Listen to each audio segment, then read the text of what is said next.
Item C, adopt a resolution authorizing the city manager to execute an agreement with the San Mateo Union High School District for use of San Bruno Pool for water polo practices from August 13th to November 5th, 2010. Randy? Thank you, Mr. Mayor and council members. The San Mateo Union High School District will be renovating 3 of its swimming pools in the summer and fall.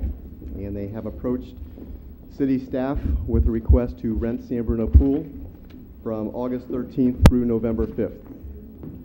In keeping with staff's goal of seeking new revenue opportunities where possible, we are bringing this item before council this evening.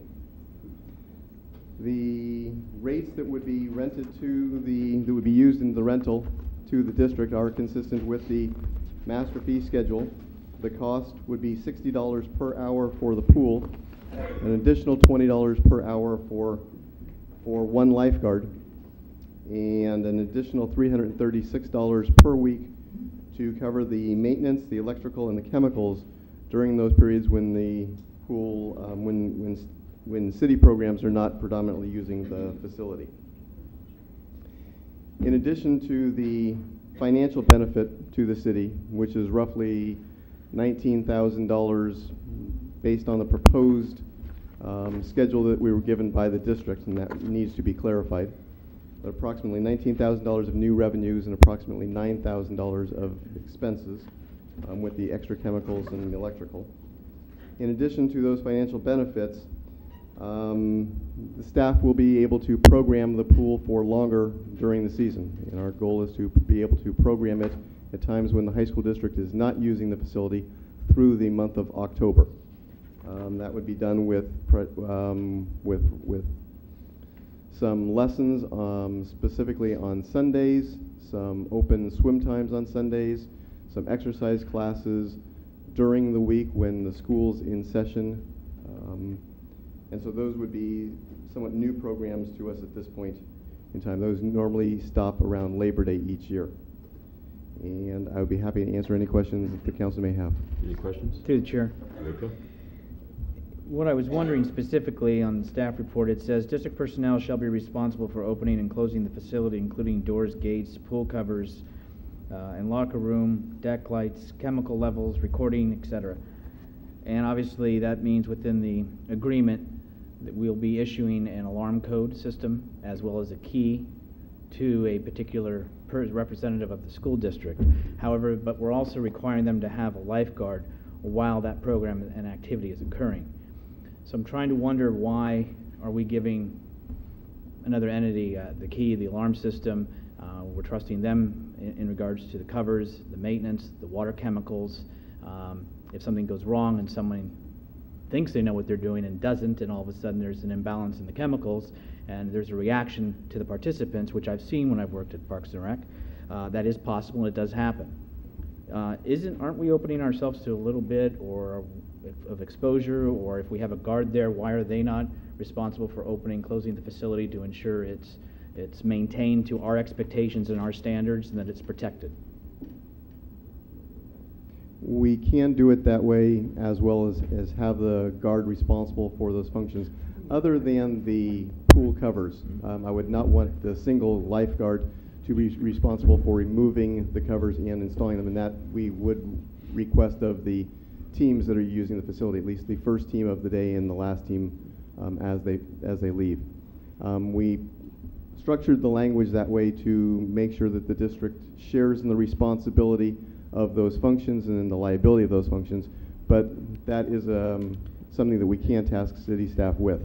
The pool chemistry is something that city staff would still be doing on a daily basis throughout, but before each of the uses of the pool, there might be several sessions, a morning session, an afternoon session, an evening session.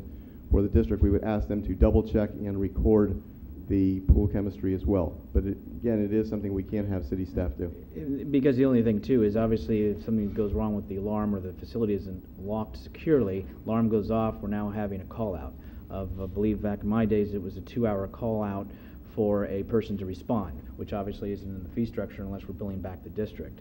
And then unless the pool's covers have gotten much better, you're right, one person can't do it alone. It does require two, at least back in my day, but things have improved since then greatly, of course. I wouldn't know about that. Any other questions, comments? Through Chair, Okay.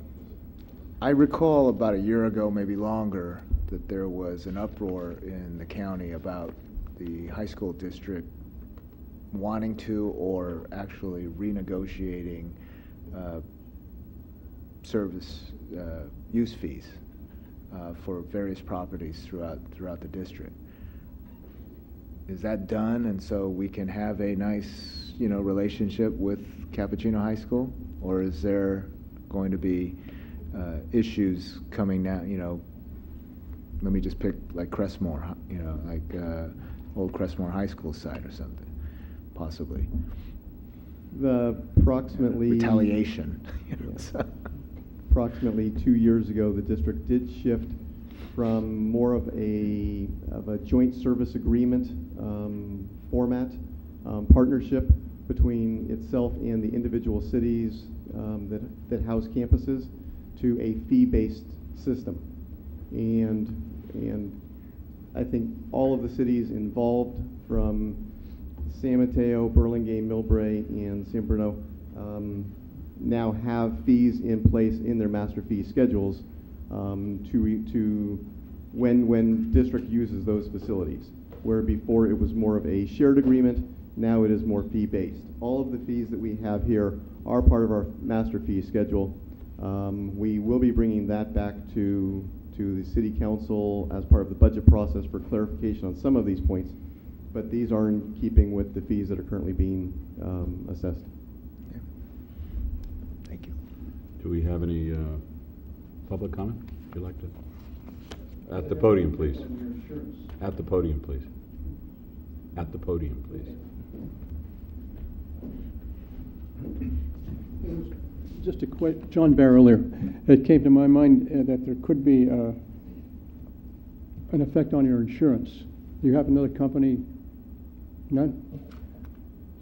In the agreement that we have, the district will hold the city harmless, indemnify the city against losses. They will be providing us with insurance coverages up to $5 million. Okay. Thank you. All right. Any other discussion? Action?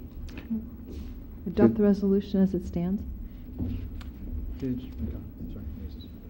Councilmember O'Connell. Aye. Councilmember Ibarra. Aye. Councilmember Salazar. Aye. Vice Mayor Medina. No.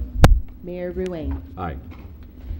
And just for the record, the reason is no is because it says stands, as was stated by the councilwoman, so that's the reason for the no vote. Thank you.